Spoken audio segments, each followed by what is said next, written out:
Hey everybody, meteorologist Liz McGiffin here, and today I want to show you a really fun experiment that involves some milk, preferably more of a fatty milk, so if you have whole milk or 2%, or if you're like me, maybe have some half and half around, that'll work just fine. Also, you need some dish soap. It really doesn't matter the color or the brand of it, just some soap on hand. You're also going to need some food coloring here in a minute, and some sort of container to put everything in. Now this could be anywhere from a plate to a shallow dish or a bowl like what I have here. So the first thing I need you to do is to take your milk, or in my case the half and half, and if you have a plate, you just need to put a very shallow layer, so just enough so your plate's full but not overflowing.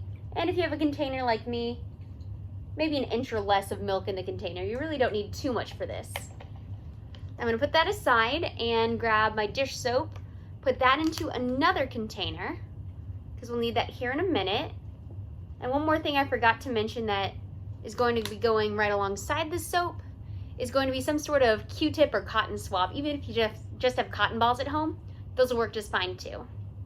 Now, grab your food coloring and start adding a few drops of color right into the middle of it. And spread them out just a little bit. And maybe grab a few more colors just to make it more fun here in a minute. I went ahead and grabbed my camera so we can get a better view of this. Remember, we're adding just a few drops of color. You can put them on top of each other if you want, but I think it's a little more fun if you have them spread out. And we'll add maybe a drop or two of blue. I'm kind of running low, so we'll see if we have any left. You know what? We're just gonna do some red and gold for this one. Now, take your cotton swab and dip it into some of that dish detergent that we had. Make sure that it is covered with soap. Now gently take your cotton swab and set it right on top of your milk. You'll notice that whether it drops in or whether you are able to just push the top of it, that you're going to get that cool little swirling motion in there. You can try once you've hit the top to go all the way down to the bottom. See if you can keep that reaction going a little longer.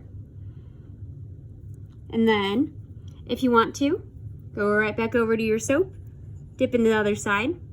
Now let's see if we can get the same reaction by going somewhere else. Put it on the side or right in the middle of that color again, and you'll start to get that swirling motion happening again. So what's happening with this reaction that we're doing is we're basically breaking up the bonds within the milk.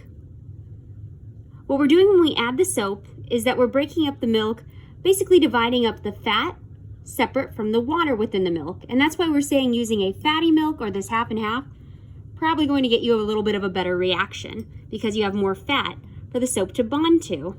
So what's happening as we separate the fat from the milk, from the water inside the milk, is it actually is bonded to or drawn toward that soap, which means that the water on top starts to be pushed away. And that's also why we added the food coloring. That way, since it's a water-based, we can get that reaction of seeing what the water inside the milk is doing. The bond is actually so strong between the soap and the fat within inside the milk that it is literally pushing the water away. And that's why we can go to other sides of the milk and start to get more of that swirl and get this really pretty picture inside of our milk. So I want to let you know how you see this every single day.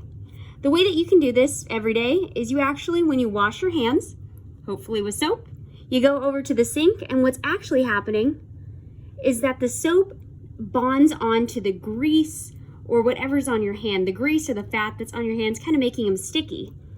And just like what's happening in here, where the fat from the milk is actually bonded toward the soap, that's happening to your hands. And once the soap has been bonded to that fat or that grease or the oil, well, then it can be washed away with the water.